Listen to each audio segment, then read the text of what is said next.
예, 말씀은 열왕기상 20장 23절부터 30절입니다. 본문은 20장 1절부터 30절인데 좀 길어서 20장 23절부터 30절까지만 봉독하시면 좋겠습니다. 구약 552쪽인데요. 열왕기상 20장 23절부터 30절까지 한 절씩 교독하시죠. 열왕기상 20장 23절부터 30절까지 한 절씩 교독하시죠. 아람 왕의 신복들이 왕께 고하되 저희의 신은 산의 신이므로 저희가 우리보다 강하였거니와 우리가 만일 평지에서 저희와 싸우면 정녕 저희보다 강할지라.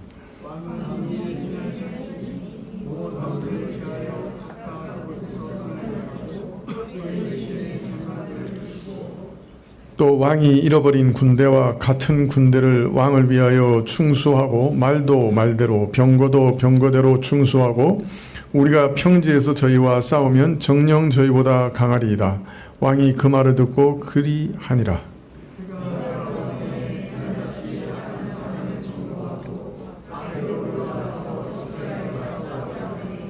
이스라엘 자손도 전거함을 입고 군량을 받고 마주 나가서 저희 앞에 진을 치니 이스라엘은 염소 새끼의 두 적은 때와 같고 아람 사람은 그 땅에 가득하였더라.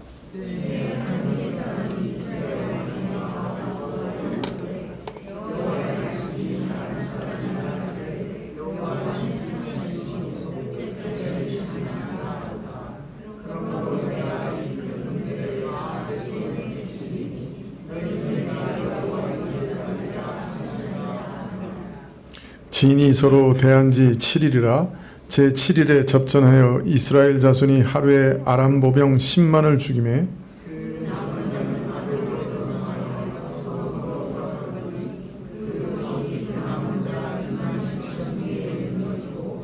베네닷은 도망하여 성읍에 이르러 골방으로 들어가니라.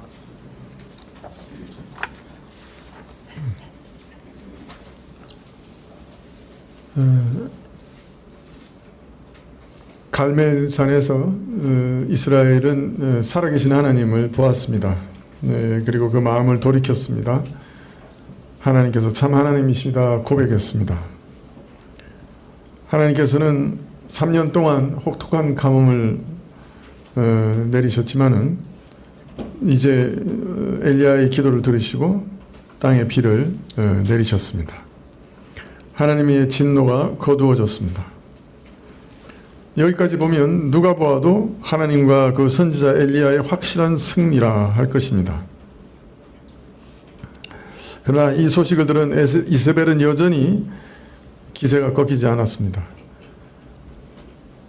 아주 강팍하고 악독해져서 엘리야에게 사람을 보내서 내가 반드시 너를 죽이리라 위협했습니다. 이 모습을 본 엘리야는 목숨을 구하기 위해 광야로 피신했고 로뎀 나무에 앉아서 참 하루 만에 갈멜산의 위대한 승리가 물거품으로 돌아가는 현실에 깊이 절망하여 차라리 하나님 나를 죽여주십시오 구하였습니다.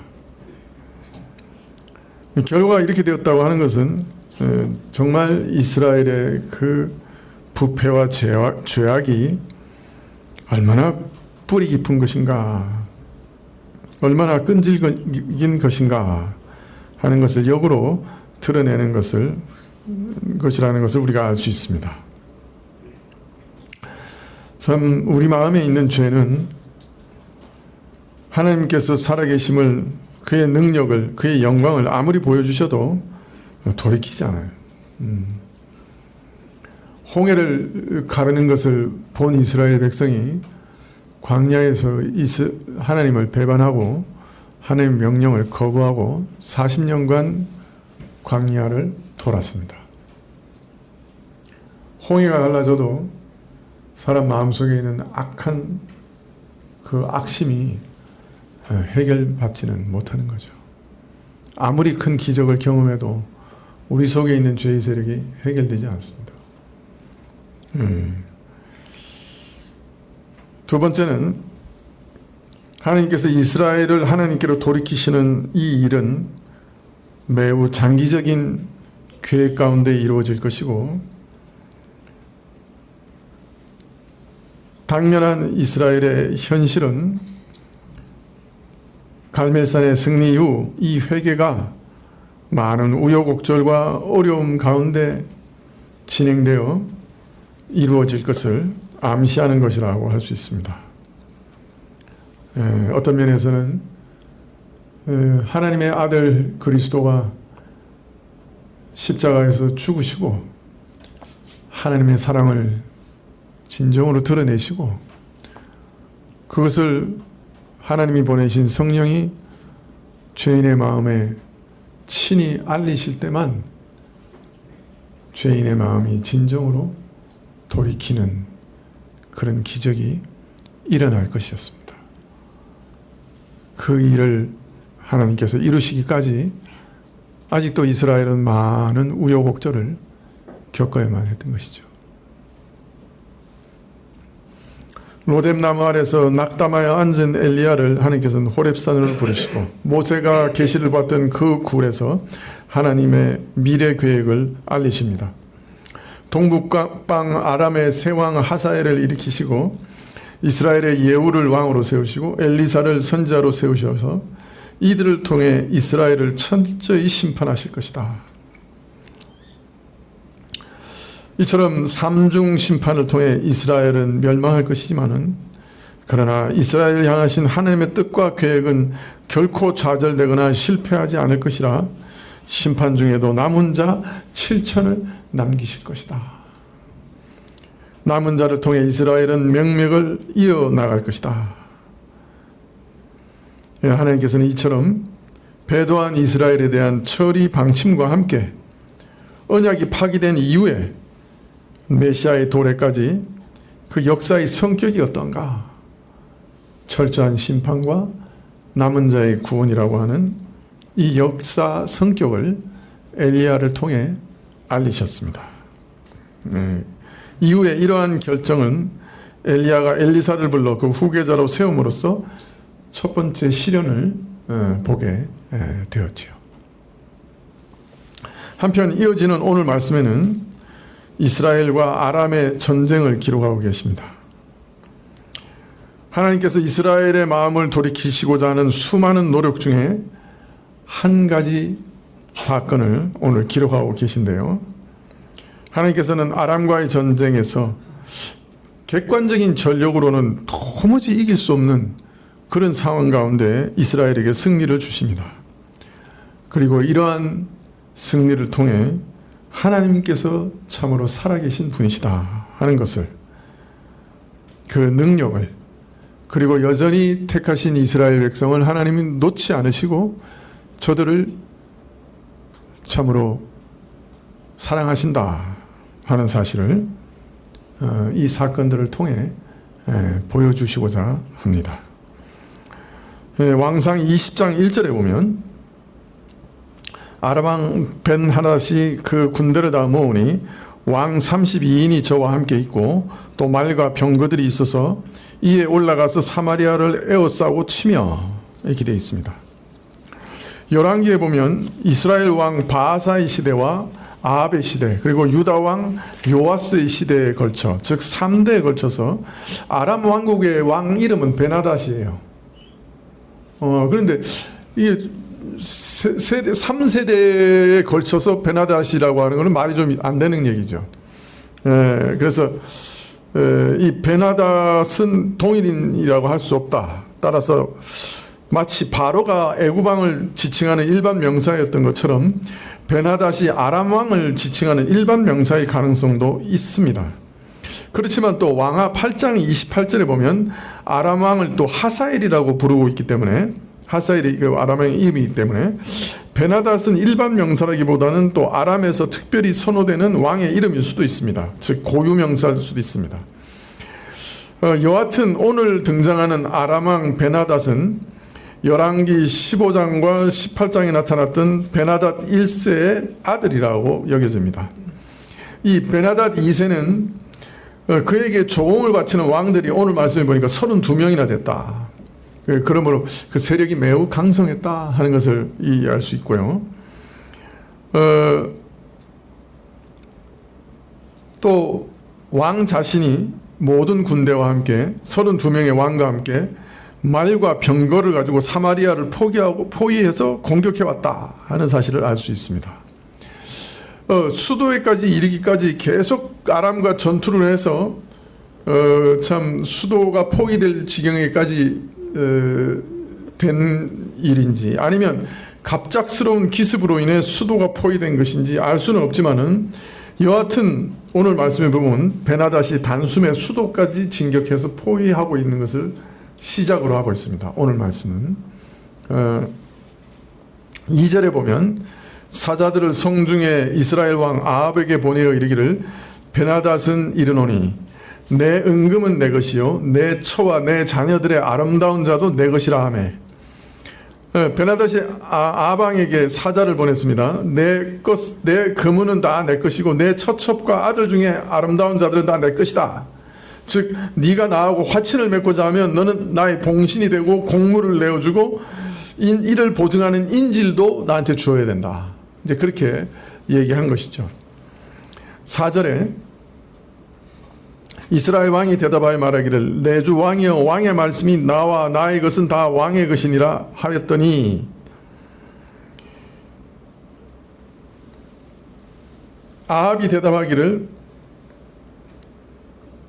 그러니까 이스라엘 왕이 대답하여 말하기를 내 주 왕이여 왕의 말씀같이 나와 나의 것은 다 왕의 것이니이다 하였더니 이에 이제 아합이 뭐라고 대답한 거예요? 당신 말한 대로 나와 내 모든 소유가 당신 겁니다. 이 말은 뭐예요? 당신 요구에 응답하겠습니다. 항복하겠습니다. 그런 말이죠. 싸움 한번 해보지도 않고 항복하겠다고 의사를 표명한 거예요. 그러니까 그만큼 지금 아람의 군세가 압도적으로 강하다. 도저히 상대할 수 없을 만큼 강하다. 그것을 알 수가 있습니다. 그래서 5절에 사자가 다시 와서 이르기를 베나닷은 이르노라 내가 이미 내게 보내어 말하기를 너는 내 은금과 처들과 자녀들을 내게 붙이라 하였거니와 내일 이맘때에 내가 내 신복을 내게 보내리니 저희가 내 집과 내 신복의 집을 수탐하여 물은 내 눈이 기뻐하는 것을 그 손으로 잡아 가져가리라 한지라. 아합이 항복 의사를 밝히고 봉신이 되겠다고 했습니다마는 이제 베나닷의 사자들이 와서 이르기를 너는 내 은금과 내 아내와 자식들을 내게 줄 것이라 하였으나 이제 내일 내가 나의 신복들을 들여보내서 저들이 내 궁궐과 내 신복들의 집을 다 수색해서 네가 아끼는 네 눈이 아끼는 모든 것을 취하겠다. 베나닷이 처음부터 원했던 것은 바로 이것이었죠. 그것이 두 번째 요구에 선명하게 드러나는데 그건 뭐예요? 무조건 항복인 거죠. 처음에는 다른 32명의 왕들처럼 봉신이 되겠습니다 했던 거예요. 봉신의 요구인 줄 알았어요. 그래서 이제 봉신이 되겠다고 했더니 베나닷이 또 요구하기를 아니 그 정도 요구하는 게 아니야. 무조건 항복해. 내가 가져가고 싶으면 다 가져가겠어. 이렇게 된 거죠. 자, 만약 이 요구를 들어주면 어떻게 됩니까? 이스라엘의 모든 기반이 다 무너지는 거예요. 모든 인재, 모든 재물, 모든 그죠? 지금까지 쌓아놓은 모든 것들을 싹 다 가져가겠다는 거예요. 그러면 어떻게 되는 거예요? 다시 일어날 수가 없는 거죠. 기반을 완전히 무너뜨려서 이 이스라엘이 다시는 일어날 수 없도록 만들어 버리겠다. 이게 베나닷의 요구고, 그래서 너희 무조건 항복해. 이렇게 된 거예요. 7절에 이에 이스라엘 왕이 나라와 장로들을 다 불러 이르되 너희는 이 사람이 잔해하려고 구하는 줄을 자세히 알라. 저가 나의 처들과 자녀들과 은금을 취하려고 사람을 내게 보내었으나 내가 거절치 못하였노라. 모든 장로와 백성들이 다 왕께 고하되 왕은 듣지도 말고 허락지도 마옵소서 한지라. 이전보다 더 가혹한 조건을 전해들은 아합은 이스라엘 장로들을 불러 모아 밝히기를 베나닷이 우리를 완전히 해하려고 작정하고 사람을 보내어 아이들과 자식과 금은을 요구하고 있는데 내가 거절할 방도가 없습니다. 어떻게 하면 좋겠습니까? 그러자 장로들과 백성들이 대답하되 베나닷의 요구를 듣지 마십시오. 응하지도 마십시오. 그렇게 만류를 합니다. 아마 왕과 왕에 속한 자녀들을 빼앗아가겠다고 했을 때는 백성들이 어떻게 했을까? 장로들이 어떻게 했을까? 그렇게 하시죠. 그랬을 가능성이 높죠. 그런데 이제는 장로고 백성이고 가리지 않고 그 사람들까지 다 빼앗겠다 그러니까 이 사람들이 어떻게 나오는 거예요? 빼앗기느니 한번 붙어봅시다. 이게 사람의 참 그런 거죠. 자기 걸 이제 빼앗기니까 어떤 면에서 이제 이 사람들도 한번 싸워봅시다. 그럽니다. 9절에 그러므로 왕이 베나닷의 사자에게 이르되 너희는 내 주 왕께 구하기를 왕이 처음에 보내어 종에게 구하신 것은 내가 다 그대로 하려니와 이것은 내가 할 수 없나이다 하라. 사자들이 돌아가서 구하니라. 베나닷이 다시 저에게 보내어 이르되 사마리아에 부스러진 것이 나를 쫓는 백성의 무리의 손에 채우기에 족할 것 같으면 신들이 내게 벌 위에 벌을 내림이 마땅하니라 하매. 아합이 첫 번째 조건은 들어줄 수 있지만 두 번째 가혹한 조건은 받아들일 수 없다 하고 배수의 진을 치고 딱 물러나니까 베나단이 내 군사들이 사마리아를 티끌로 만들지 않으면 신의 벌을 받음이 마땅하다. 그리고 북이스라엘의 수도 사마리아가 완전히 죄로 변할 것이라 호언장담하면서 아람 군대 숫자가 너무 많아서 사마리아를 태운 죄를 아람의 군인들이 한 줌씩 가져간다고 해도 부족할 것이다 라고 위세를 떱니다. 11절에 이스라엘 왕이 대답하여 가로되 갑옷 입은 자가 갑옷 벗은 자 같이 자랑치 못할 것이라 하라 하니라. 이게 하나의 속담이죠. 그죠? 갑옷 입은 자가 갑옷 벗은 자 같이 자랑하지 못한다. 그렇게 응수를 합니다. 싸우기 전에 길고 짧은 것을 장담하지 마라. 12절에 베나닷이 왕들과 장막에서 마시다가 이 말을 듣고 그 신복에게 이르되 너희는 진을 베풀라 하매 곧 성을 향하여 진을 베푸니라. 왕들과 장막에서 술을 마시는 도중에 아합의 말을 들은 베나닷이 신복들에게 이르기를 성을 치라. 그렇게 명령을 내린 것이죠. 압도적인 병력차를 과신한 나머지 베나닷은 전쟁터에서도 먹고 마시고 있었어요. 13절에 한 선지자가 이스라엘 왕 아합에게 나와서 가로되 여호와의 말씀이 내가 이 큰 무리를 보느냐 내가 오늘 저희를 내 손에 붙이리니 너는 내가 이스라엘인 줄 내가 여호와인 줄 알리라 하셨나이다.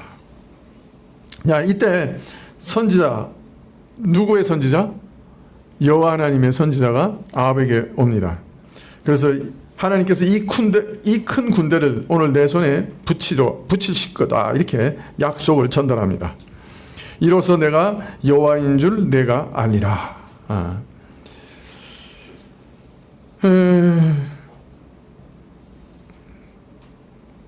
우리 같으면 이렇게 하실까? 선지자들 다 죽이고 하나님을 배반하고 바알을 국교로 삼아서 난리를 피는 이 아합을 포위됐으면 어떻게 했을까? 우리 같으면 야, 이 쌤통이다 이놈아. 그래 너 한번 당해봐라.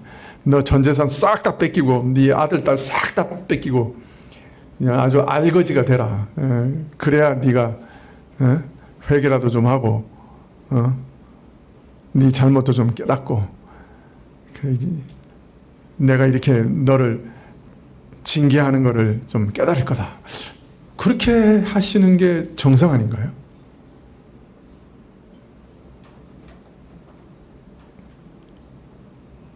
왜 이렇게 대답이 없으세요? 나만 나쁜 사람이죠? 여러분 다 좋은 사람이고.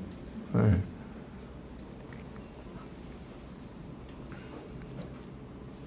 그런데 하나님 그렇게 하지 않으셨어요.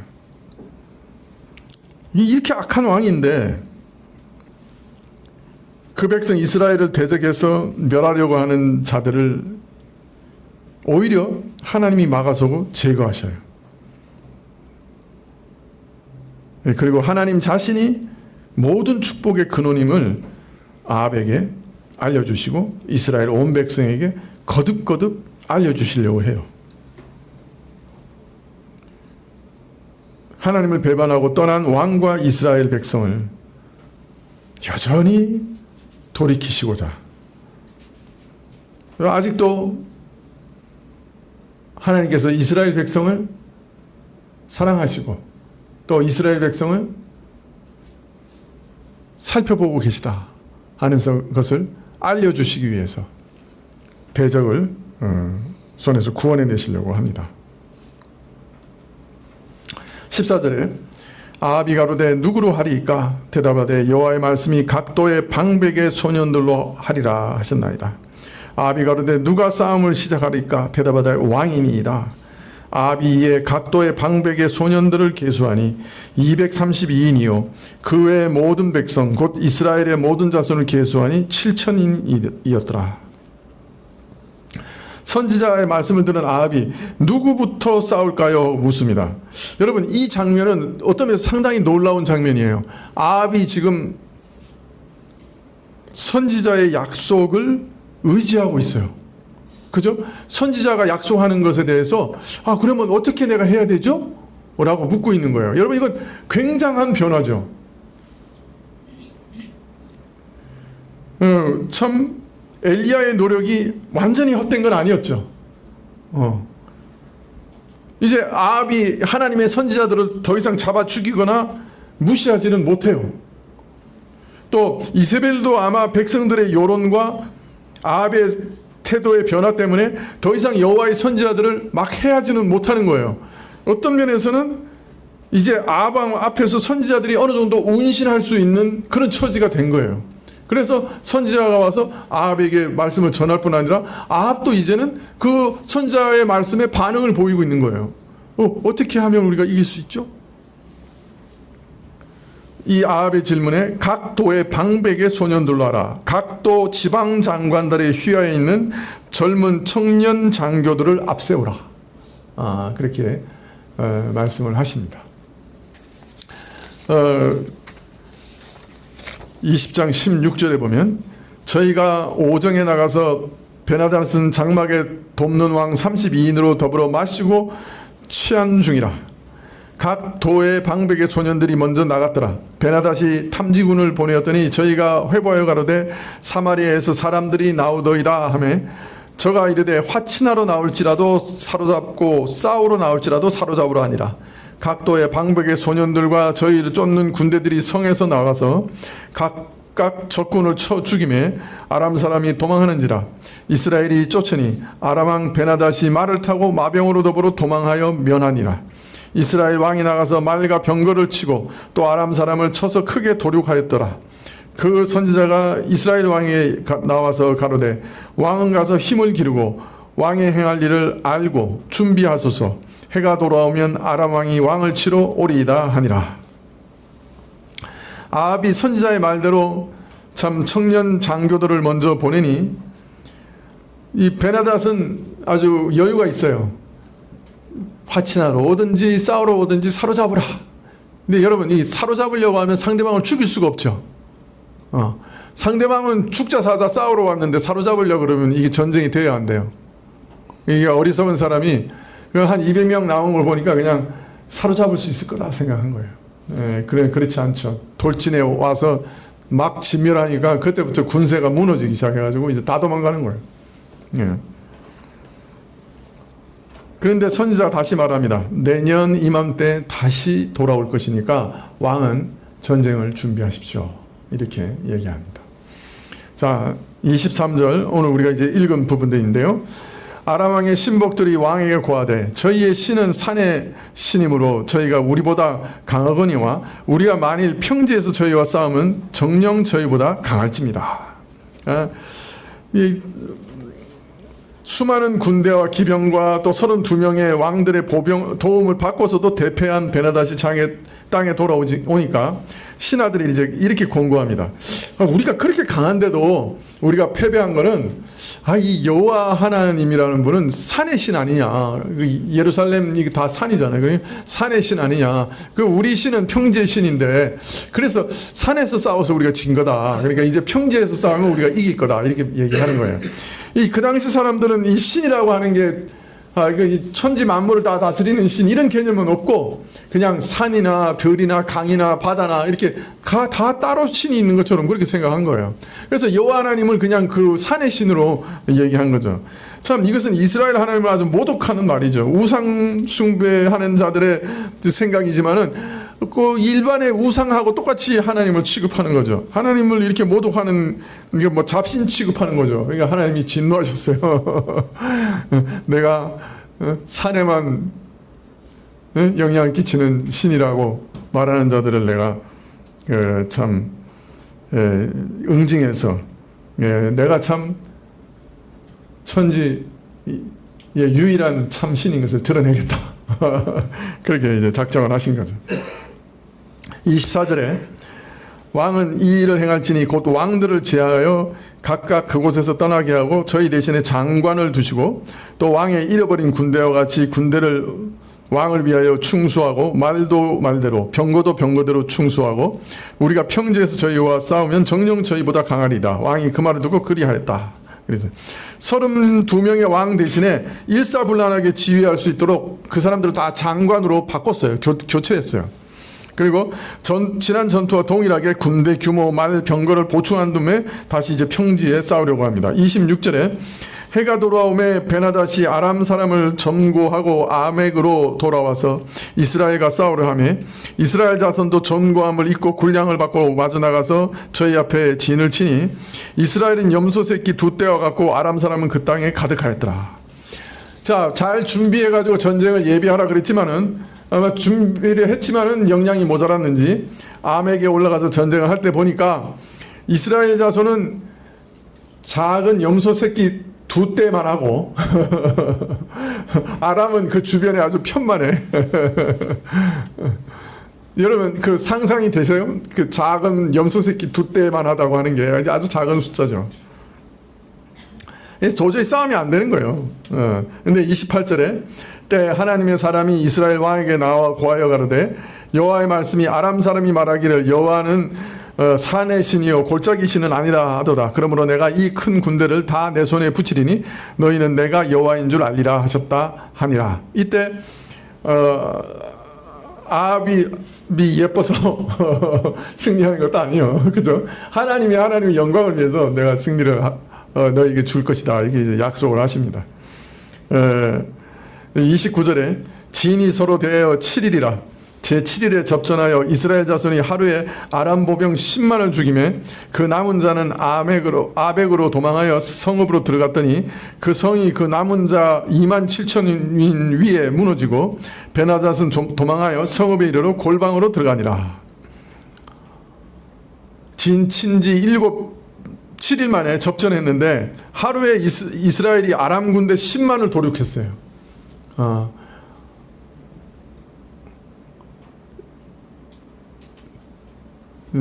한번 생각해 보세요. 10만이면 어마어마하잖아요. 이것도 기적인데. 근데 이들이 이제 아벡성으로 도망갔는데 아벡성이 어떻게 됐다고요? 그 위에 무너져 내렸어요. 다른 말로 하면 여리고성이 무너진 것처럼 잘 서 있던 성이 그 군대가 들어가자마자 무너져 내려가지고 그 사람들 다 죽어버린 거예요. 이거는 뭐예요? 하나님께서 친히 싸우신 거죠. 그죠? 그 다음에 이제 왕은 어디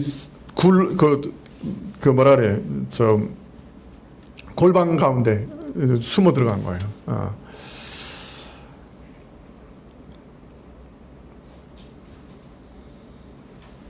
자, 이제 깨세요. 이제부터 본문이에요.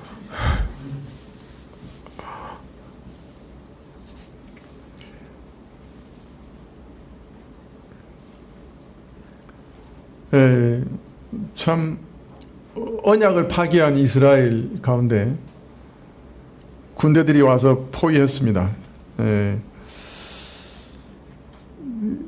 그런데 하나님께서 2번이나 기적같이 구원해 주십니다. 왕들 32명을 함께 모아가지고 쳐들어온 첫 번째 전투에서도 기적같이 승리하게 하시고 두 번째 전투에는 아예 그냥 성이 다 무너져가지고 그죠? 적군을 다 무너뜨리십니다. 그래서 하나님은 산에서만 다스리는 분이 아니라 열방을 다스리는 온 우주를 다스리는 분이시다 하는 것을 아주 가시적으로 보여주십니다. 근데 하나님께서 아람 왕 베나닷을 이처럼 패배케 하신 것은 이스라엘의 무엇 때문 아니었죠. 이스라엘은 하나님의 언약에 신실하지 않았고 하나님을 오히려 배반했습니다. 그런데 하나님께서는 아합과 북이스라엘 백성이 이처럼 극도로 타락했음에도 불구하고, 이스라엘 역사 가운데 가장 타락했음에도 불구하고 아람의 무서운 침략에서 두 번이나 구원해 주셨어요. 그것은 아직도 그들을 여전히 언약 백성으로 여기셨고, 그래서 여전히 그들을 사랑하셨고 그들을 삶에 관여하셨던 거예요. 북이스라엘이 비록 타락했지만 하나님의 택하신 선민으로서 그들이 파멸에 이르는 것을 하나님 절대 기뻐하지 않으셨어요. 그래서 하나님은 아합과 북이스라엘 타락에도 불구하고 그들을 여전히 사랑하시고 권고하셔서 저들을 구원해 주셨습니다. 예, 오늘 말씀은 하나님의 자비와 사랑의 크고 놀라우심을 알리시는 말씀이고, 하나님의 참 기이한 사랑을 가르쳐 주시는 말씀입니다. 그러나 아합은 이런 하나님의 사랑과 자비에 올바로 반응하지 못했어요. 이 일에 대해서는 이제 다음 시간에 말씀드릴 건데요. 자, 그런데 오늘 말씀에 한번 보십시다. 하나님은 심판받아 마땅한 이스라엘을 구원해 주셨어요. 그것도 기적 같은 큰 승리를 두 번이나 주셨어요. 자, 그런데 만일 이것을 우리 삶에 적용시켜 봅시다. 우리가 기적 같은 승리를 두 번 경험했다. 그러면 우리는 어떤 생각이 들까요? 애가 도저히 들어갈 수 없는 대학에 갑자기 털코덕 붙었어. 또 다른 애가 도저히 들어갈 수 없는 대기업에 갑자기 입사를 했어. 그러면 나는 어떤 생각이 들까요?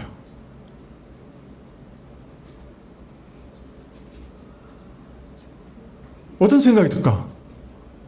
하나님이 나를 사랑하시는구나. 그런 생각이 들까 안 들까요? 예? 들겠죠. 하나님이 나를 위하시는구나. 그 생각이 들까 안 들까? 들죠. 또 하나, 내가 하나님 앞에 예쁘게 보이는구나. 그 생각이 들까 안 들까? 이렇게 전혀 이렇게 긍정적인 반응이 안 보여요. 예. 들까요 안 들까요? 들죠. 나는 틀림없이 하나님의 고임을 받고 있어. 내가 하나님 앞에서 그래도 예뻐 보이는 것 같아 라고 생각하실 겁니다. 맞죠? 그런 큰 승리를 두 번이나 경험하면 무슨 일을 하는데 그냥 만사형통이야. 돈이 필요한데 어떻게 돈을 구하지 그러는데 그 타이밍에 그날 갚아야 되는 날에 하나님께서 기적같이 돈을 탁 보내주시는 거예요. 그러면 어때? 하나님 살아계시네. 하나님 날 위하시네. 여호와 이레 하나님이시네. 그렇게 생각할 거예요. 그래 안 그래? 자, 그런데 오늘 말씀을 보니까 분명 기적 같은 승리를 얻었고 형통했고 하나님이 분명히 개입해서 나를 도우셨고 나를 높이셨고 나를 부하게 하셨는데, 이게 정녕 내가 하나님 앞에서 잘 생활하고, 그래서 하나님이 나를 이뻐하고 하나님께서 나에게 참 모든 선하고 아름다운 것을 그래서 쏟아부어 주시는 과정이에요? 아니에요. 아니에요. 당장 진멸해서 지옥 갈 자식인데 그래도 불쌍히 여기서서 한 번 더 내가 살아있음을 보여주어 네가 정말 내게 돌아오고 회개하기를 원한다 라는 말씀이었어요. 이게 중요해요.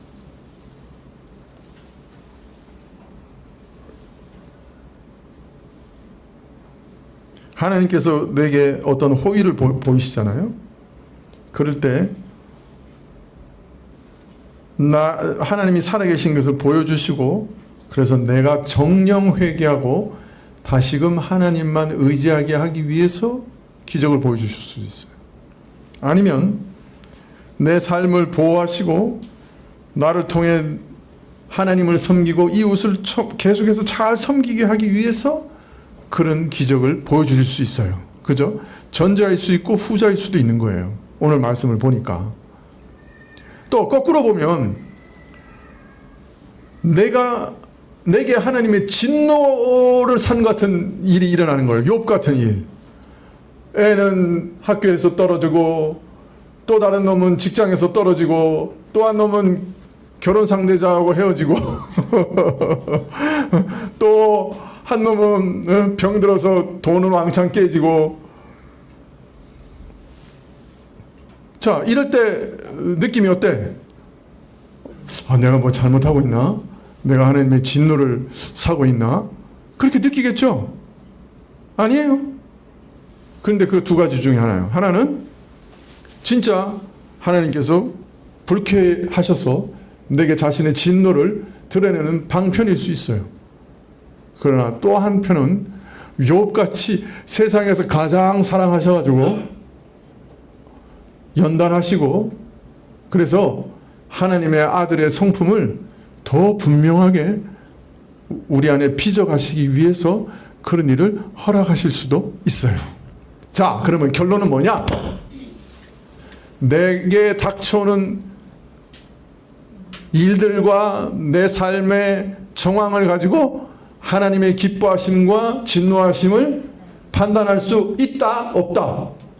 없다예요. 함부로 판단할 수 없어요. 내가 형통한다고 해서 지금 하나님께 범죄하지 않고 선하고 신자답게 잘 살고 있다고 착각하면 안 될 수도 있어요.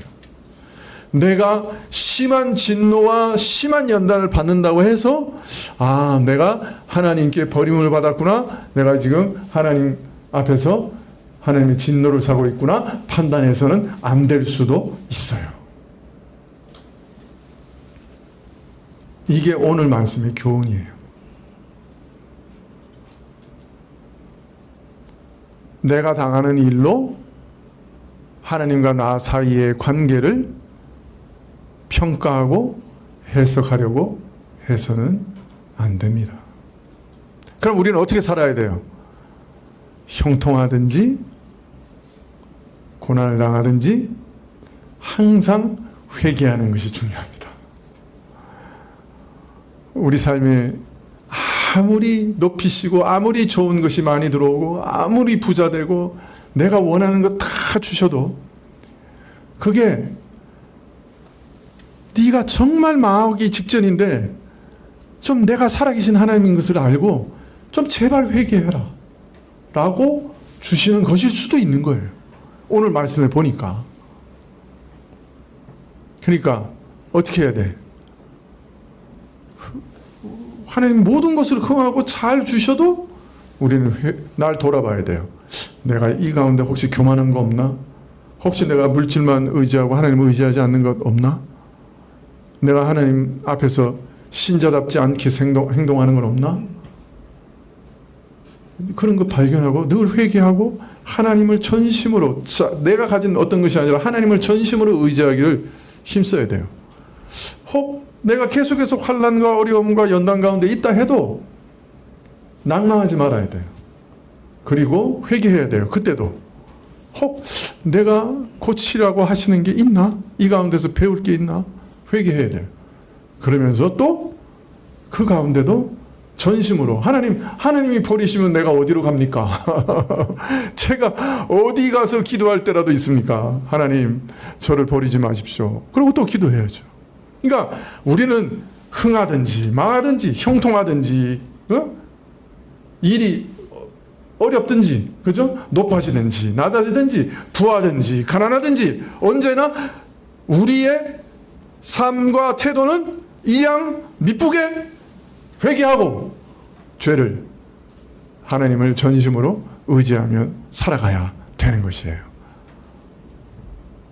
제 말씀이 맞아요, 틀려요? 예. 이 땅에 수많은 교회가 자신의 인생에 닥치는 일들을 가지고 하나님과 자신 사이의 관계를 평가하는 어리석은 일들을 수도 없이 범하고 있고, 신자들이 다른 신자들을 볼 때도 저 사람이 저런 복을 받는 거 보니 하나님의 고임을 받는가 보다. 저 사람이 저렇게 연단과 저렇게 고통을 당하는 거 보니 하나님께서 저 사람은 좀 지금 진노하시는가 보다. 요렇게 판단하고 생각하는 어리석은 일들을 수없이 범하고 있습니다. 이 땅의 교회가. 그래서 장로가 되시려면 그래도 하나님의 고임을 받는다는 증거가 있어야 돼. 특별히 물질적으로, 사회적으로.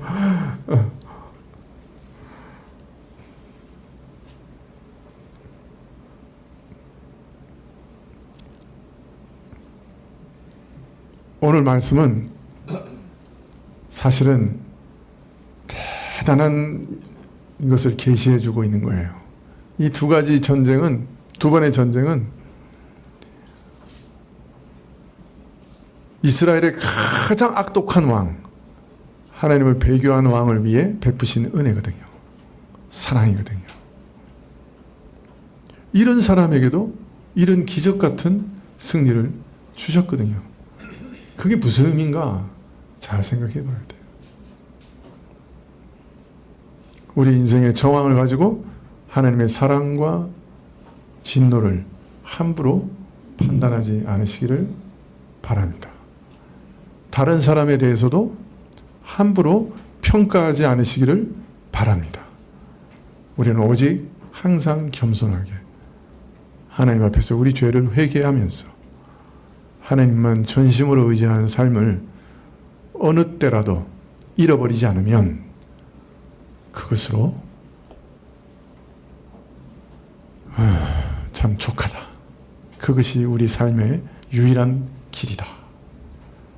그것을 깨달으시고 내가 지금 어떤 일을 당하든지 간에, 근데 사실은 이런 사람도 하나님 사랑하셨으면 이건 틀림없어. 내가 환난을 당하든지 형통하든지 하나님은 나를 사랑하시는 것은 틀림없으니까 하나님의 사랑을 의심하지는 말고 그러나 회개하고 겸손하게 하나님만을 전심으로 의지하며 살아가시는 여러분들이 되시기를 축원합니다.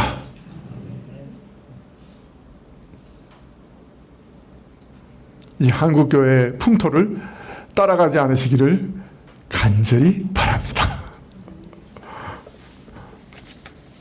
자기 자신도 엉뚱하게 해석하지 않으시기를 바랍니다. 기도하시겠습니다.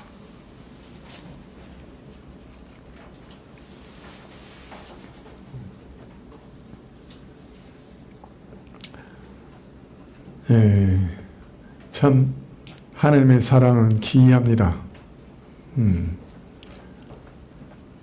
지옥 밑바닥에 던져 넣어야 할 자도 여전히 사랑하셔서 끝까지 돌이키고자 애쓰시는 하나님의 사랑을 오늘 보았습니다. 우리가 그 사랑 때문에 우리 인생의 여러 일들을 오해하기도 하지만은, 그러나 오늘 말씀을 보니 하나님이 정녕 우리를 사랑하십니다. 그 사랑을 우리가 늘 붙잡고 살아가되 형통할 때도 겸손하게 하시고 고난받을 때도 의지하게 하셔서 이 한평생 하나님과 동행하며 살아가게 복 주시옵소서. 예수님의 이름으로 기도합나이다. 아멘.